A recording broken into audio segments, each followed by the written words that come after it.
துணை வந்த என் மன்னவா, என் பாவசாபம் போக்கினீரே, நன்றியால் உம்மை நான் துதித்திடுவேன். என் பாவசாபம் போக்கினீரே, நன்றியால் உம்மை நான் துதித்திடுவேன்.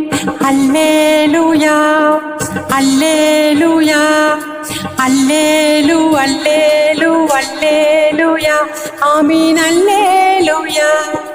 அதிகாலை துதிப்பாடும் நேரம் என் ஆண்டவர் இயேசுவே வாரும்.